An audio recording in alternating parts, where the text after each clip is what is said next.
Hello, everyone, and let us now begin with this section that is for the abdomen, pelvis, and also for the perineum. Well, in this part, we will talk about the abdomen and pelvis. Though it's a big unit, abdomen and pelvis, and we cannot expect to discuss every single topic in abdomen and also retain it. Uh, our target is, as we said, is PGME examination. So we'll make sure that we'll cover up all the major topics in the abdomen, which are very much required in all the exams, and especially in the Central Institute. Uh, First of all, let me tell you that how the approach for the abdomen will be. Guys, nowadays the relations which are asked in the exam, if you look carefully, the questions which are asked on the relations are mainly those questions which are important surgically. I mean, surgically important relations are important for the exam point of view. Let me give you some examples. In case of peritoneum, they do ask relations or the walls of the lesser sac or the walls of the epiploic foramen, because surgically both are important. Anterior abdominal wall, inguinal canal walls are important, inguinal canal relations are important, again surgically important. If you talk about the duodenum, the first part of duodenum, because the first part of duodenum is peritoneal and we have the gastroduodenal artery passing behind it, which can be affected by the duodenal ulceration, and that again makes the duodenal relation of the first part of duodenum very important. So it is also very important to understand that what relations to read and what to leave. Like ureter relations, important, surgically important. Kidney posterior relation, important.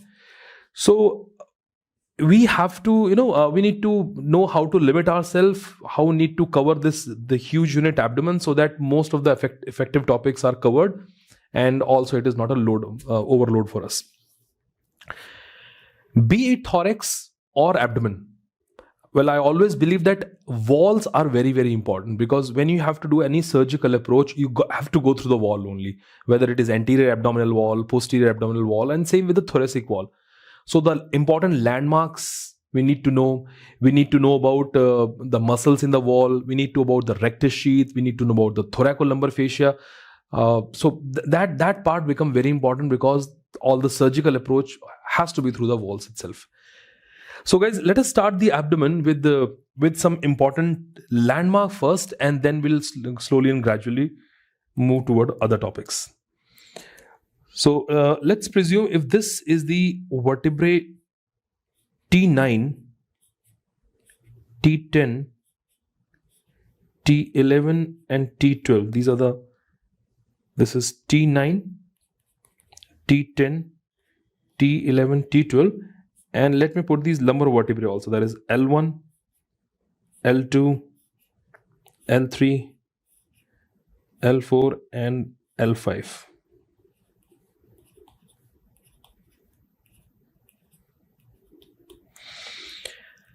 Now some important landmark to understand here. First of all, the level T9. Please note that T9 is the level for the xiphoid process. There is a level for the xiphoid process. That is one important. This question is also being asked in the exam, that it is the level for the xiphoid process.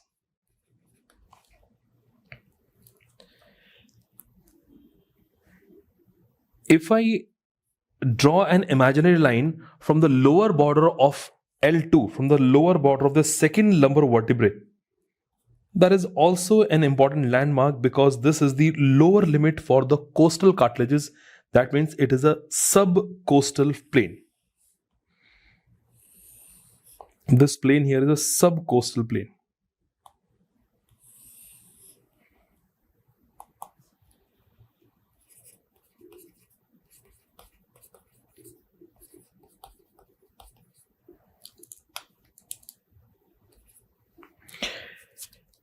Another very important landmark is the L1 vertebrae.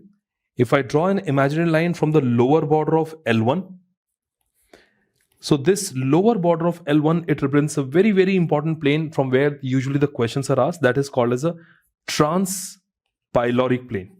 That is called as a transpyloric plane. As the name suggests, it must be going through the pylorus of the stomach. That is a transpyloric plane at the lower border of L1. At the junction of L3, L4, at the intervertebral disc of L3, L4 is the level for the umbilicus. is the level for the umbilicus? Well, obviously the nerve supply or the spinal segment of umbilicus will come from T10, but the level of umbilicus we are talking about, that is L3, L4. It is between L3 and L4. Now, if I take a line from the body of L4 vertebrae, not upper border, lower border, I'm talking about body. If I draw a line from the body of the L4 vertebrae, this is the line which is going from the highest point of the iliac crest. This is called as the supracristal plane. This is an important plane again, that is called as supracristal plane. These are all surgically important plane, that is called as supracristal plane because it connects the highest point of the iliac crest. We call it supracristal plane. And finally, one more landmark that you should know, that if you draw a line from the upper border, this time it's upper border of L5. From the upper border of L5, this plane is called as the transtubercular plane. We call it transtubercular plane. Why transtubercular plane? Because it is connecting the tubercles of the iliac crest. If you remember from the lower limb, guys, we talked about something called as iliotibial tract, and one of the attachment of iliotibial tract was to the tubercle of the iliac crest. So those outer tubercle that we have on the iliac crest, they are connected by this line which is passing from the upper border of L5 vertebrae. So we have a transpyloric, subcostal, supracristal, and then we have this transtubercular plane, out of which, from the question's point of view, undoubtedly the transpyloric plane is the most important. Well, why this transpyloric plane is so important, guys? Because transpyloric plane, if I may write for you, there are some important structures present at that level. First of all, this level, this lower border of L1, it is representing the tip of the 9th costal cartilage. It is the level for the tip of the 9th costal cartilage, which will go from here. Number 2, as we said, transpyloric plane. So obviously the pylorus of stomach. We got this pylorus of stomach present at this level. Number 3, this is also the level for the origin of superior mesenteric artery. That's important. It is also the origin for the superior mesenteric artery is exactly at this level, lower border of L1. Please note, it is also the level for the hilum of kidneys. Sounds important only. Transpyloric plane, it is also the lower limit of adult spinal cord. Well, we discussed that in the neuroanatomy as well. It is a lower limit for the adult spinal cord. And also, it is the level for the fundus of gallbladder. It is the level for the fundus of gallbladder. Well, they all are important and potential question. Tip of 9th costal cartilage, pylorus of stomach, origin of superior mesenteric artery, hilum of kidney, lower limit of adult spinal cord, and fundus of gallbladder. These are some important structures lying at this transpyloric plane, or you can say at the level of lower border of L1. One was the lower border of T4, which was very important. That was the sternal angle, is a very important landmark. Similarly, the lower border of L1, transpyloric plane, is also extremely important landmark, and you should know about it. So guys, this is the first thing, that is some important landmark we talked about.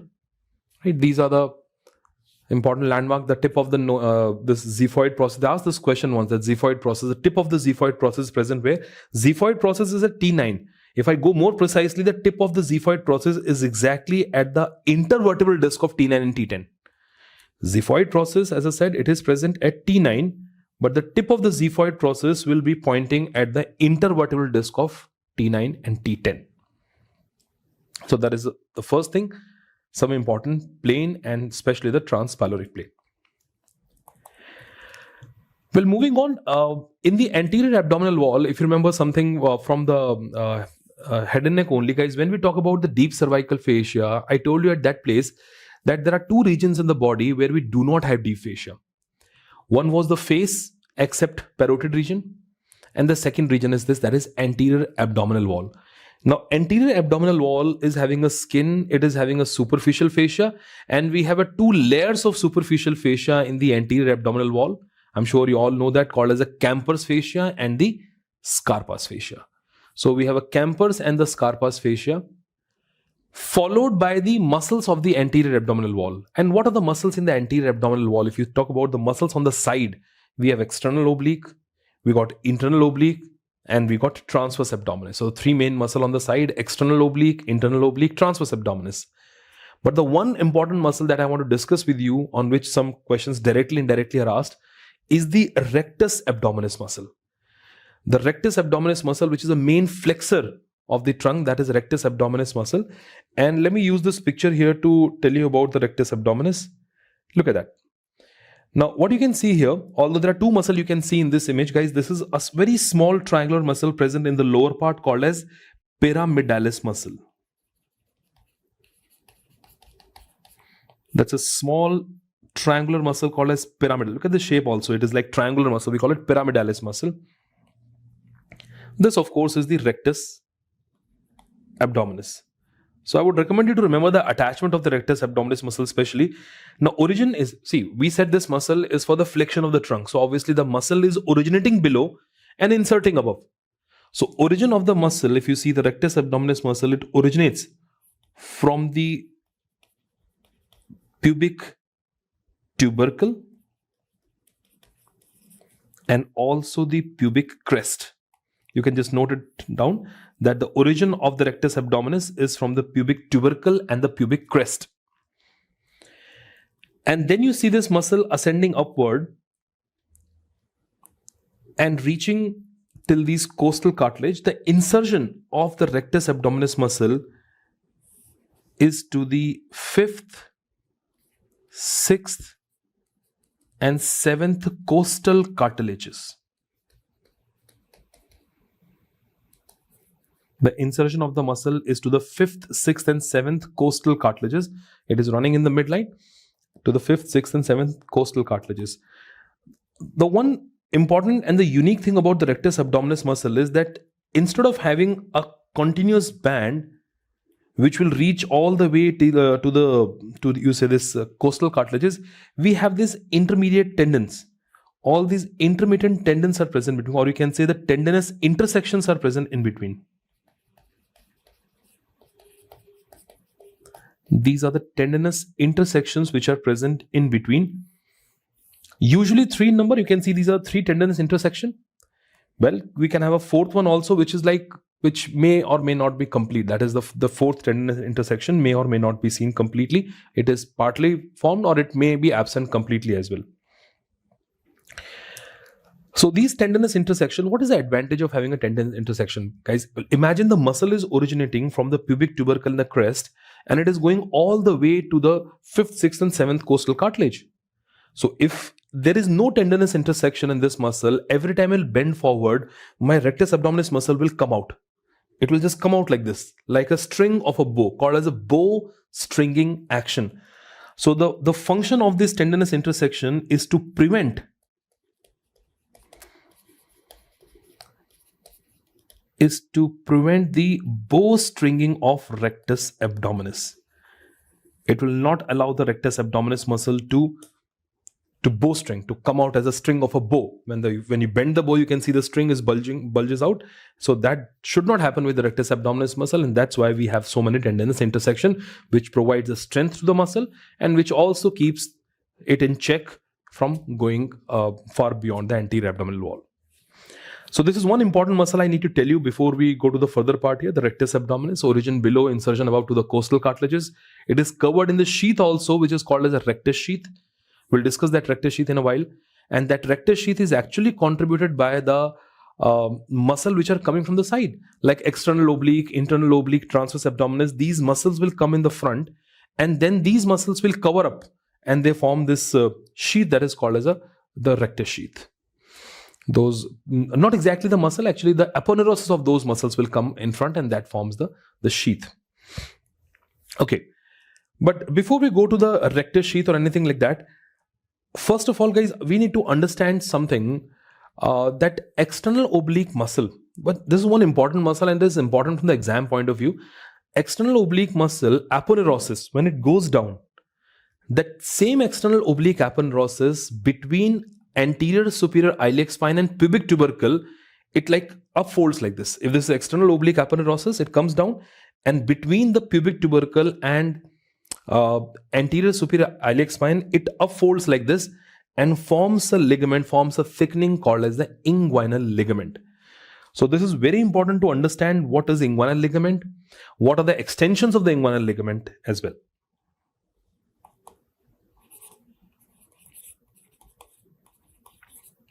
So let us talk about the inguinal ligament. Inguinal ligament, guys, which is also called as the Paupart's ligament. It is also called as the Paupart's ligament. Well, this is an important landmark anyways because it is the one which separates the abdomen from the lower limb. Abdomen and pelvis from the lower limb is divided by this landmark. And what is inguinal ligament? It is, we just said, it is the modification of external oblique aponeurosis. I'll be writing EOA, external oblique aponeurosis. It is a modification or the thickening of the external oblique aponeurosis. We said it extends from the anterior superior iliac spine. If let's say this is the anterior superior iliac spine and till the pubic tubercle, you will see it extending till this pubic tubercle.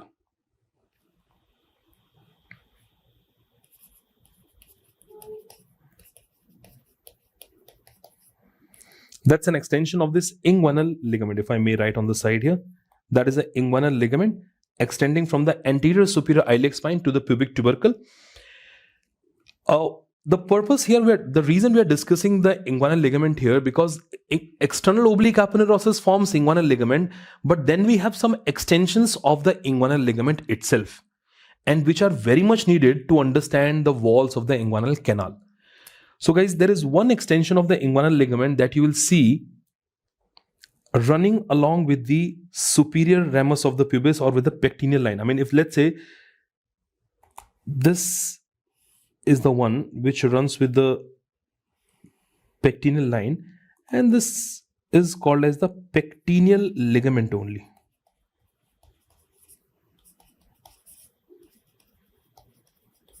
This is called as a pectineal ligament.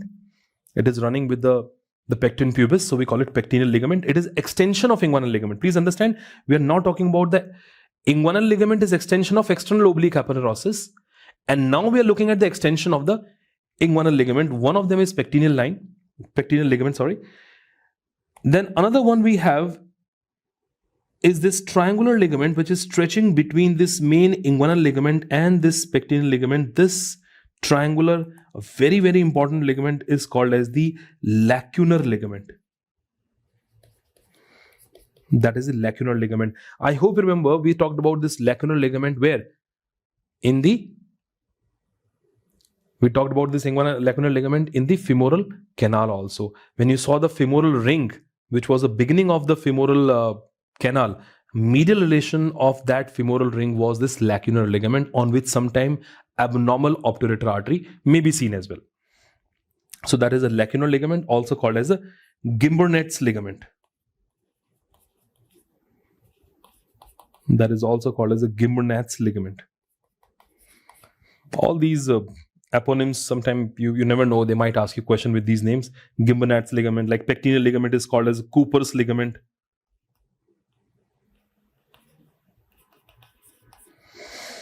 That is one extension called as a lacunar ligament. Second extension is pectineal ligament. And there is one more. We have one more extension of the inguinal ligament, which starts from it, goes behind the inguinal canal and goes to the midline to the linea alba.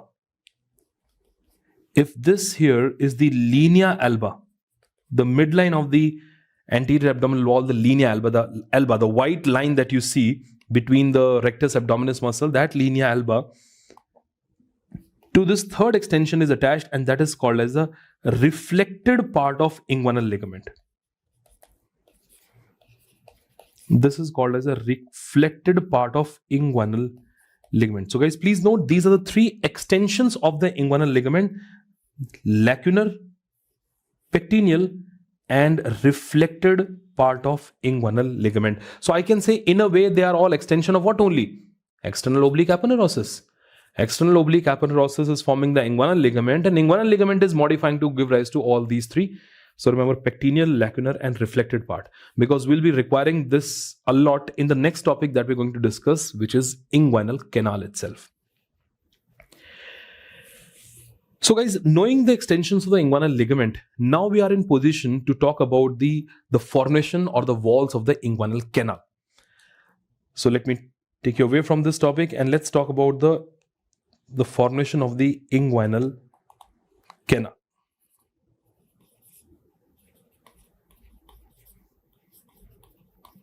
We'll show you some comparative pictures also. In the inguinal canal, most of the students have an issue with the orientation of the inguinal canal, that which valve is present anteriorly, what muscle is forming the posterior wall, how they are present, and is there a difference between the lateral side of inguinal canal and the medial side of inguinal canal pertaining to the boundaries. So the best section in which you can understand the anterior and the posterior wall of inguinal canal is the transverse section. If I take one transverse section, I can see that how exactly the anterior and the posterior wall are formed. Okay, so let us take a transverse section, which I'll show you in the image also. If I take a transverse section from the region of the inguinal canal, so obviously guys, the anteriorly, we have an external oblique muscle and external oblique aponeurosis. And the most posterior fascia of the anterior abdominal wall is fascia transversalis. So there we go. Now let me just first give you the orientation for the direction what we're going to draw. So the diagram that we're going to draw, guys, this will be the medial side of that. This will be the lateral. This is the posterior and that is anterior. It's a transverse section. So obviously that is posterior, anterior, and then medial and lateral. So there we go. If this is the fascia transversalis, now you will see an opening in the fascia transversalis. And this is called as a deep inguinal ring. Try to label it on the side I'm doing it so that it will be easy for you to mark the boundaries simultaneously.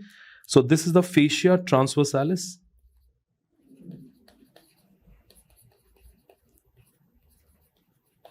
That is the fascia transversalis, and this opening in the fascia transversalis is a deep inguinal ring. It is the posterior fascia of the anterior abdominal wall, so obviously the ring is quite deep.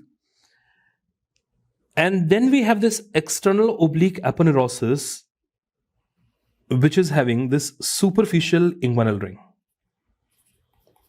That is superficial inguinal ring. Let me write on this side here. That will be external oblique aponeurosis.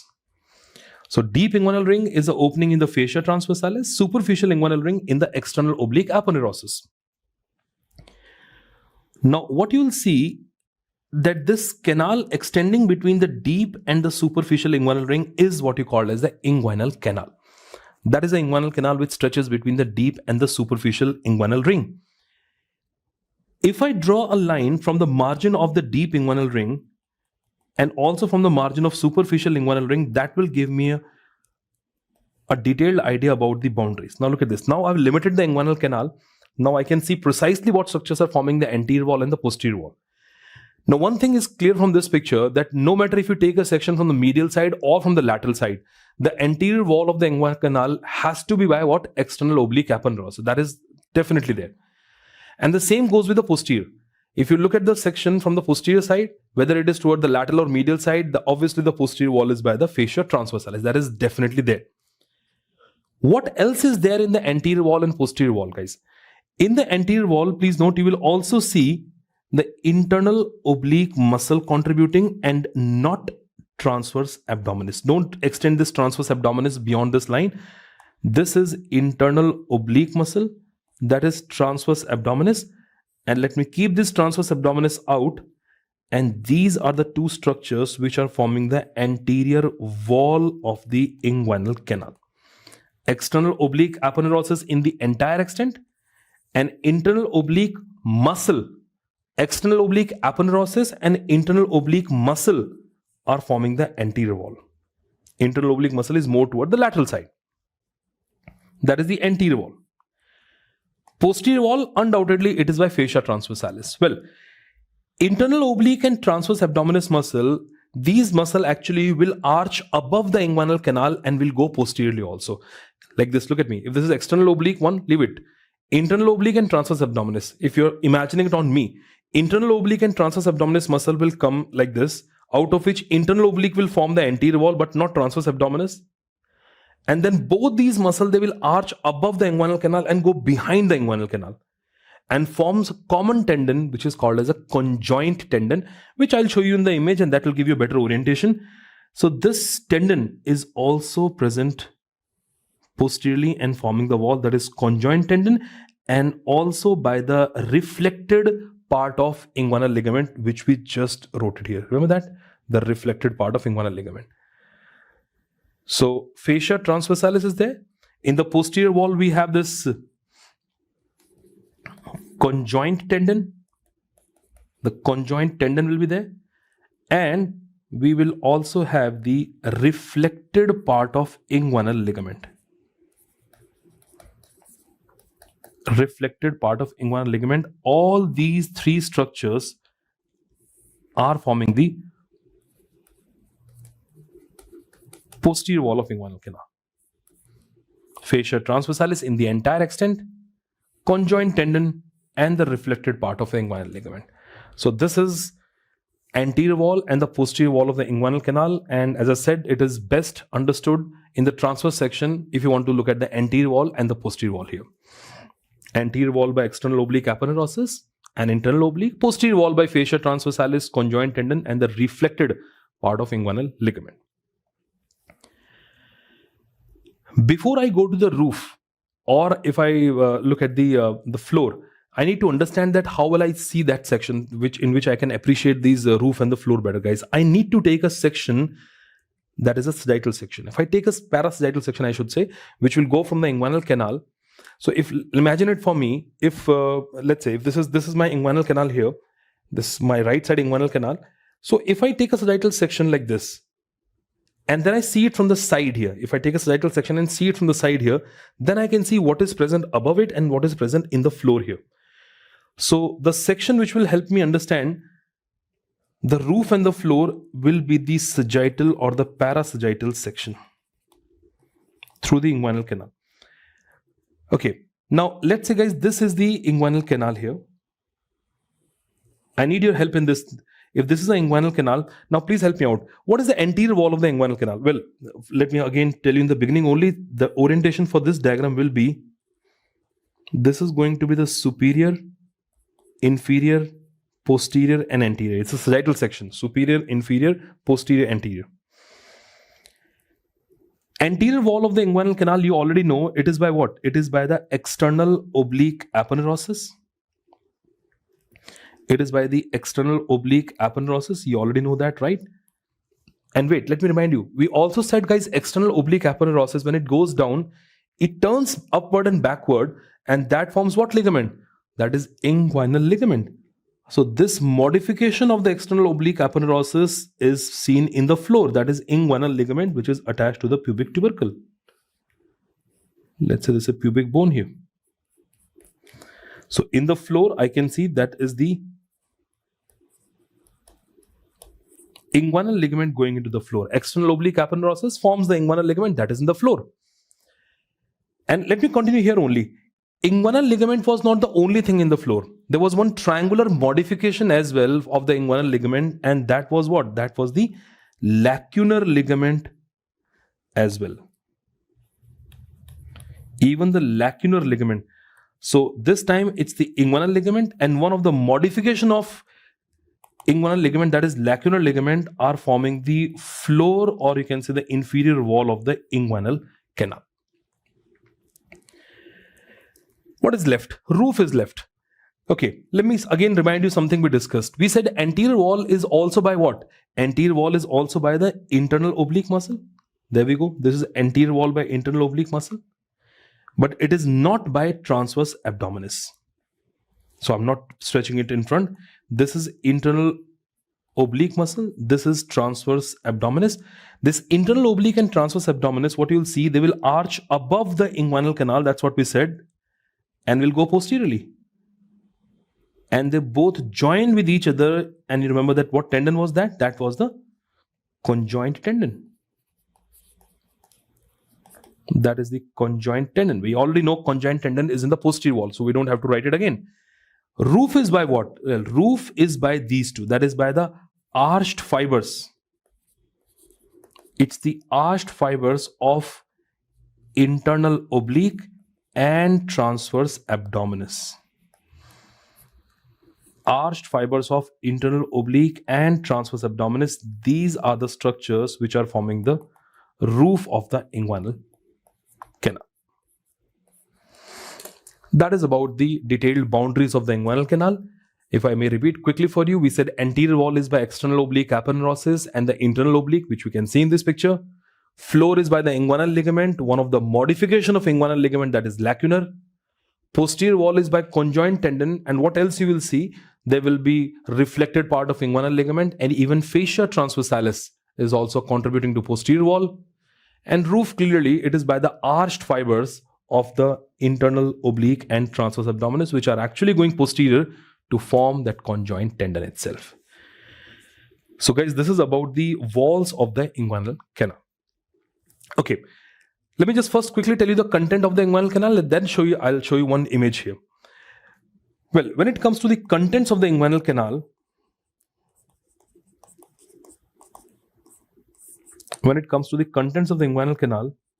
the contents in male, that is spermatic cord. Spermatic cord is the content, and not only spermatic cord, the ilioinguinal nerve. If you remember, we talked about this ilioinguinal nerve in the lumbar plexus in the lower limb itself. So spermatic cord and the ilioinguinal nerve. Whereas in case of female, the content will be the round ligament of uterus. The content will be the round ligament of uterus, and once again it will be the ilioinguinal nerve coming from L1, sometime T12 also, usually by L1. That is ilioinguinal nerve. But there is a small catch in the content also. Yes, these are the contents of inguinal canal, true. But ilioinguinal nerve is not the content of inguinal canal through and through. It is a partial content of the inguinal canal. See, what should be the true content of inguinal canal? Something which is entering from the deep inguinal ring and then comes out of superficial inguinal ring. That's how the inguinal canal was in the transverse section, right? So this spermatic cord and all that we said, they will go like this and in this manner. So that content is the main content or the true content of inguinal canal. That is true for the round ligament and that is true for the spermatic cord. But ilioinguinal nerve, the story behind ilioinguinal nerve is that ilioinguinal nerve actually pierces the posterior wall of inguinal canal, runs inside and then comes out of the superficial inguinal ring. That is why the ilioinguinal nerve, yes, it is the content of inguinal canal, but not entirely. It is only in the medial half of the inguinal canal. You see it piercing the posterior wall and coming out of superficial inguinal ring. So ilioinguinal nerve is a content only in the medial half of the inguinal canal. We'll discuss the spermatic cord in a minute separately. Okay. So spermatic cord or round ligament of uterus along with ilioinguinal nerve, these are the contents inside. Now let me show you one picture which probably will give you a better orientation about that how exactly the inguinal canal is present, because this was a very schematic picture. Now look at this one image, guys. I'm going to show it to you. Here we go. This is the one. Just see it in the low magnification first. That is the image here, and this here is the inguinal canal here. Now you probably will not be able to notice this in this, let me zoom this picture and then you probably will notice all the boundaries of the inguinal canal. There we go. First, let me highlight what part here is the inguinal canal. This is the one. And if I'm just putting this color on the content, there is a content we have here, spermatic cord and seen there. I want you to just focus on the wall, guys. Look at the anterior wall. This is inguinal canal. Can you see that external oblique muscle? This is external oblique muscle. And look at this aponeurosis of external oblique which is coming in front. So one anterior wall is by external oblique aponeurosis. That's what we said. Then you see a muscle. Internal oblique muscle is coming all the way like this. That is actually going and then forming the spermatic cord also. This is internal oblique muscle as well. But look, not transverse abdominis. Not transverse abdominis. It is shown till here only. That is transverse abdominis. So internal oblique and external oblique aponeurosis. Look at the posterior wall. Internal oblique and transverse abdominis, we said they will arch above the inguinal canal, and when these muscles they arch above the inguinal canal, they will go back like this and forms this tendon that is a conjoint tendon. Now can you see this internal oblique here and transverse abdominis aponeurosis, and they are forming this conjoint tendon. They both together are forming this conjoint tendon present in the posterior wall along with the fascia transversalis. That is the fascia transversalis which is present behind here, in which you can see this deep inguinal ring. That is the fascia transversalis. So these are the important boundaries which you can appreciate easily.